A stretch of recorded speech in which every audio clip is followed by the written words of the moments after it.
Great talent wins games, great stories win hearts. London Rain needles the touchline at Stamford Bridge. A Ballon d'Or winner, once Europe's deadliest finisher, stares out from the bench as the clock drains away. The headlines will say flop. The truth is more complicated. How did Andriy Shevchenko, the apex predator of European nights, become the face of Premier League heartbreak? This is the paradox that still unsettles the Premier League era of superclubs. Chelsea did everything right. They bought a legend in his prime years, presented him as the final piece for a dynasty, and expected inevitability. But England refused the script. The league's tempo pressed him into crowded channels. The tactical grammar he had mastered abroad suddenly spoke in another tense. Training ground whispers about fit and roll grew louder than any goal celebration. Every touch seemed graded against the myth he carried in, not the team he was asked to join. He arrived in West London with a resume that could silence any room and a price tag that could wake any storm. The owner's dream collided with a manager's system. The player's instincts collided with the league's demands. There were flashes of the old blade, movements in half spaces, a ruthless first touch, a reminder that class is not a switch you simply flick off. But the Premier League is a courtroom with no patience for nostalgia. What followed was not a lack of courage, it was a study in misalignment, pace, profile, timing, and the unforgiving physics of expectation. This film is not about a star who lost it. It is about what happens when greatness meets the wrong ecosystem. The stakes are legacy, the owner's ambition versus the manager's authority, a club chasing inevitability versus a league designed to punish certainty, a legend fighting not opponents, but context. We will dissect the tactical mismatch, the injuries that bent his rhythm, the politics that shaped his minutes, and the moments, too few, too far apart, that teased a different ending. If failure can tell the truth about success, Shevchenko's Premier League chapter is where the mask slips and the man appears. Andriy Shevchenko's journey toward Premier League heartbreak began far from England, in a small town called Dvyrkivshchina, just outside Kyiv. Born in 1976, he grew up in a Soviet Ukraine marked by scarcity and, more hauntingly, by the shadow of the Chernobyl disaster. As a child, his family was forced to evacuate, moving away from contaminated zones, a trauma that would etch resilience into his character. Football for him was never just play, it was survival, an escape from instability. From the earliest days, Shevchenko's gifts were evident. His pace was uncanny, not simply raw sprinting, but a kind of gliding stride that made chasing him futile. Coaches at Dynamo Kyiv's youth academy recognized his unique instincts, his ability to read defenders' body angles, his ruthless calm in front of goal, and an iron mentality sharpened by hardship. While many young talents flaunted flair, Shevchenko displayed efficiency, a cold precision that would later terrify goalkeepers across Europe. But what set him apart most wasn't just natural ability, it was discipline. Shevchenko grew up idolizing strikers who embodied work ethic as much as artistry. In training, he wasn't just fast, he was relentless. Stories circulated of a teenager who would stay long after drills, practicing finishing with either foot until dusk fell on the pitches of Kyiv. His hunger came not from privilege, but from the knowledge that football was his only ladder upward. This context matters for the Premier League story. By the time he emerged as Dynamo Kyiv's brightest star under the legendary coach Valery Lobanovsky, Shevchenko carried a sense of inevitability about him. He was the boy who had outrun disaster, outworked circumstance, and embodied the warrior spirit Ukraine revered. When he later signed for Chelsea, the English press expected those qualities, steel, resilience, relentless hunger, to conquer their league as well. The tragedy is that what once defined him would meet its harshest contradiction on English soil. Before London's storm, there was Kyiv's proving ground. Shevchenko's rise at Dynamo Kyiv would not just propel him toward AC Milan's glory, but also create the myth that Premier League fans expected to see reborn in blue.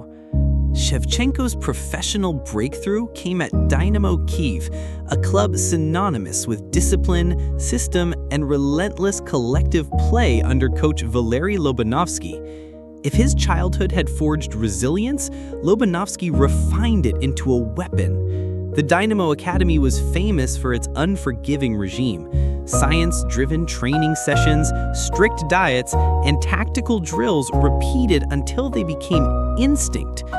In that crucible, Shevchenko evolved from a promising teenager into a striker who could dismantle Europe's best defenses. The late 1990s were his arrival notice to the world. At just 21, Shevchenko scored a hat-trick against Barcelona at the Camp Nou in a Champions League match in 1997, a performance that resonated far beyond Ukraine. That night did not just shock Europe, it positioned him as one of the hottest prospects in football. Suddenly, Dynamo Kyiv was no longer an underdog, but a team riding on Shevchenko's lethal finishing and tireless movement. His rise caught the eye of AC Milan, who secured his signature in 1999 for around £20 million, then a staggering fee. At the San Siro, Shevchenko proved he wasn't merely a promising Eastern European import, he was a world-class striker. In his debut season in Serie A, he finished as the league's top scorer with 24 goals. Few foreign players had ever adapted so quickly to Italy's notoriously defensive football. Shevchenko didn't just adapt, he dominated. The years at Milan cemented his legend. He won the Champions League in 2003, scoring the decisive penalty in the final against Juventus. In 2004, he was crowned Ballon d'Or winner, the first Ukrainian to do so since Oleg Blokhin. By then, Shevchenko had surpassed 170 goals for Milan, standing shoulder to shoulder with club greats like Marco van Basten and Gunnar Nordahl. He was adored at San Siro not only for his goals, but for his humility, his quiet professionalism, and his ability to rise on the grandest stage. Yet, for all the glory in Italy, a new horizon beckoned. Roman Abramovich, the billionaire owner, reshaping Chelsea into a superpower, wanted Shevchenko not just as a player, but as a symbol. In Abramovich's mind, Shevchenko's arrival would complete Chelsea's transformation from contender to inevitable champion of Europe. It was more than a transfer. It was a statement. So, when Shevchenko left Milan in 2006 to join Chelsea for £30 million, it wasn't just a move across leagues, it was a move across narratives. He wasn't coming to prove himself anymore. He was coming as a crowned king, expected to conquer England. And that is where the story turns. The summer of 2006 was a spectacle. Chelsea, fresh off back-to-back Premier League titles under Jose Mourinho, were no longer a club trying to prove themselves. They were a juggernaut. Yet Abramovich wanted more. He wanted glamour, he wanted Europe, and above all, he wanted a statement. That statement was Andriy Shevchenko. For £30 million, a British record at the time, Chelsea unveiled the Ballon d'Or winner on the Stamford Bridge pitch. Cameras flashed, headlines screamed, and pundits predicted devastation for rival defenses. This was not merely a transfer, it was Abramovich flexing power on a global stage. Shevchenko was not just arriving in England, he was arriving to fulfill an owner's dream. The early signs teased promise. On his official debut, the Community Shield against Liverpool, Shevchenko scored with characteristic composure. A perfectly timed run, a velvet first touch, and a calm finish. Chelsea lost the match, but the narrative seemed set. England was about to witness the same assassin who had tormented Serie A and Europe. A few weeks later, in his Premier League debut, he struck again against Manchester City. The myth appeared intact. But football in England played by different rules. The tempo was relentless, the defenders more physical, the spaces narrower. In Serie A, Shevchenko had thrived on timing, precision, and space to exploit the channels. In the Premier League, those channels closed in seconds. He was often forced to drop deep, far from the zones where he had built his legend. Compounding the struggle was Mourinho's tactical design. Chelsea already had Didier Drogba, a powerhouse who embodied everything English football demanded: strength, aerial dominance, and relentless pressing. Fitting Shevchenko alongside him was never natural. Mourinho favored a lone striker system, with Drogba the immovable figure. That left Shevchenko drifting awkwardly, searching for a role that didn't exist. And behind the scenes, a storm brewed. Mourinho had not personally pushed for Shevchenko. Abramovich had. The tension between owner and manager spilled into the team's fabric. Every time Shevchenko failed to score, it wasn't just a striker misfiring, it was the symbol of a power struggle. Was he Abramovich's indulgence or Chelsea's savior? The dressing room felt the weight of that question. The English press, never shy of sharpening knives, began to circle.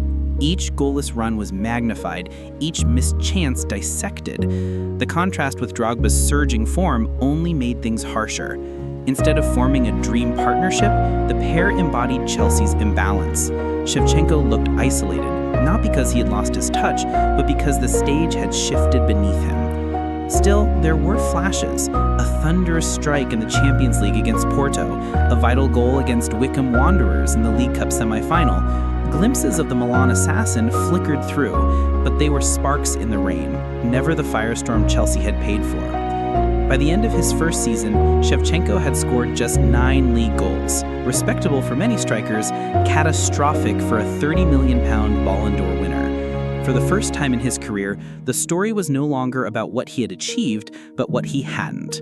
The arrival had been billed as a new era for Chelsea and a crowning chapter for Shevchenko. Instead, it set the stage for a cruel irony. The more he tried to prove himself in England, the further he drifted from the legend that preceded him. For most players, the word peak suggests domination. Seasons of double-digit goals, titles, and headlines that echo through generations. For Shevchenko in England, peak is better understood as fragments. Brief flashes where the Ballon d'Or winner reintroduced himself, only for the Premier League to snuff out the momentum. These fragments are crucial because they remind us that the talent never truly disappeared. It simply never harmonized with the ecosystem around him. Take his goal against Tottenham in the FA Cup in 2007. Receiving the ball on the left edge of the box, he cut inside with a deft touch and unleashed a curling shot into the far corner, an echo of San Siro transplanted briefly onto English soil. Stamford Bridge erupted, commentators praised the old Sheva, and for a night, the myth was real again. Or consider his brace in the Champions League against Rosenborg. Sharp movement, ruthless finishing, the kind of efficiency that once terrified Barcelona and Juventus. Yet these moments never stacked into streaks. His body language often betrayed the struggle. Hands on hips, glances skyward, a player searching for rhythm in a league that sprinted past him. Where in Italy his anticipation found him space, in England, defenders like Jamie Carragher, Nemanja Vidic, and Rio Ferdinand smothered him with aggression and pace. And then there was the Drogba dilemma. By 2006-2007, Didier Drogba was not just Chelsea's striker, he was the Premier League's most dominant forward. 33 goals in all competitions, a physical force who bent defenses to his will. Every Shevchenko appearance alongside Drogba was framed as contrast, the lion in full roar next to the silent blade losing sharpness. For fans and pundits, it was not Sheva versus defenders anymore, it was Sheva versus Drogba. The comparison was merciless. Beyond Drogba, the league itself was stacked with icons. Henry at Arsenal, Wayne Rooney at United, Fernando Torres emerging at Liverpool. Shevchenko had arrived with credentials that matched or surpassed them all, yet on English pitches, he looked out of step, as if the game had accelerated by a beat he couldn't quite match. Still, there were quieter peaks, moments not etched in goals but in effort. Teammates often spoke of his professionalism, his refusal to sulk despite the scrutiny. In training, he was meticulous, still the last to leave the pitch, still practicing finishes no matter how cruel the headlines had become. To those inside Chelsea's camp, Shevchenko's failure was never about arrogance or laziness. It was about an almost tragic mismatch of circumstance, injuries, and tactical friction. And yet, when we zoom out, Perhaps his peak in England was not statistical but symbolic. He embodied the Premier League's transformation into a global theater. His signing was proof that England could attract Ballon d'Or winners, that money and ambition could redraw football's geography. For better or worse, Shevchenko was the face of that shift. So here lies the paradox. Andriy Shevchenko did not peak in the Premier League, but the league itself peaked in ambition by bringing him in. He was a player who symbolized Chelsea's rise, yet simultaneously, his struggles revealed how ruthless England's top flight truly was. And that is why his story matters, not as a tale of faded greatness, but as a mirror held up to the unforgiving nature of the Premier League. But football is crueler still. If these fleeting moments were his peaks, the years that followed were defined by decline. Injuries, tactical exile, and the slow erosion of confidence would push Shevchenko from marquee signing to footnote, an arc as dramatic as any in Premier League history. For all the optimism that surrounded Shevchenko's arrival, his second season in England confirmed the worst fears. The lethal instincts remained, but the sharpness dulled. Injuries crept in, lingering back problems, hamstring strains that robbed him of acceleration, the very quality that had once separated him from defenders. Where once he glided into space, now he was half a step late, chasing ghosts rather than creating them. The tactical mismatch only deepened. Mourinho, already skeptical of Abramovich's marquee signing, refused to reshape his system around Shevchenko. In Mourinho's Chelsea, every player had to conform to the system. In Abramovich's vision, the system had to serve Shevchenko. The contradiction proved unresolvable. Shevchenko was caught between an owner's ambition and a manager's authority, and in the process, he became the symbol of a battle he never chose. As goals dried up, so did patience. The English press, always eager for a fallen idol, sharpened their verdict. Flop. Wasted millions. Abramovich's toy. Headlines were merciless, and each missed chance became another piece of evidence. The narrative was locked, and Shevchenko, once adored in Milan, now carried the burden of ridicule in London. The most painful part was that Shevchenko himself never stopped working. Teammates would later testify to his commitment in training, his humility in the dressing room, his refusal to lash out even as criticism mounted. But professionalism cannot erase perception, and perception in football is often louder than reality. By the summer of 2008, Chelsea accepted what many had whispered. The Shevchenko experiment had failed. He was loaned back to AC Milan. On paper, it was a return to paradise, but the years and injuries had taken their toll. The player who had once dominated Serie A now looked diminished, unable to reclaim the aura of inevitability. He would finish his career back at Dynamo Kyiv, a hero's return in familiar surroundings, closing the circle where it had all begun. In hindsight, the Premier League stint was more than a personal setback. It was a cultural moment. It revealed how even the most decorated strikers could falter in England's intensity, how money could buy brilliance but not chemistry, how ambition could clash with pragmatism. Shevchenko's struggles were not simply about age or injury. They were about context, timing, and the unforgiving truth that even legends can be misplaced. And that brings us to the final act. If Shevchenko's glory defined Milan and his struggles defined Chelsea, then how should history remember him? As a fallen star of the Premier League, or as one of football's greats whose failure taught us as much as his triumphs? Andriy Shevchenko's Premier League years will forever be remembered as one of football's great paradoxes. For Chelsea, he was the record-breaking signing who never lived up to expectation, a cautionary tale of how even the brightest stars can dim under the English spotlight.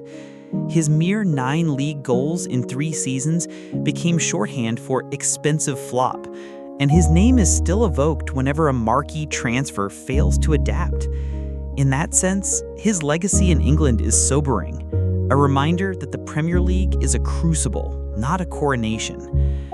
But history is not written in one country alone. Beyond Stamford Bridge, Shevchenko remains one of the greatest strikers of his generation. A Champions League winner, a Ballon d'Or recipient, AC Milan's second all-time top scorer, and the figure who carried Ukraine onto the global stage. In Milan, his name still rings alongside Van Basten and Maldini. In Kyiv, he is not merely a legend, but a national hero. Even his struggles in England hold value. They humanize him. They show that greatness is not invincible, that context and chemistry can undo even the sharpest blade. And in a strange way, that vulnerability cements his story in football folklore. For if perfection is untouchable, imperfection is unforgettable. And so, as the lights fade on his playing days, Shevchenko's tale leaves us with a final reflection. Not about goals scored or trophies lifted, but about the price of expectation and the endurance of legacy. Great talent wins games. Great stories win hearts. Andriy Shevchenko's Premier League chapter may have ended in heartbreak, but that heartbreak made the story unforgettable. It proved that even legends can stumble, that football is as much about struggle as it is about glory. If you've enjoyed uncovering the untold story of Shevchenko, make sure to subscribe and join us for more journeys into the triumphs and tragedies that shaped the Premier League. Next time, we'll dive into another icon whose career carried the same mix of brilliance and burden. Because football is not just about the goals, it's about the stories behind them.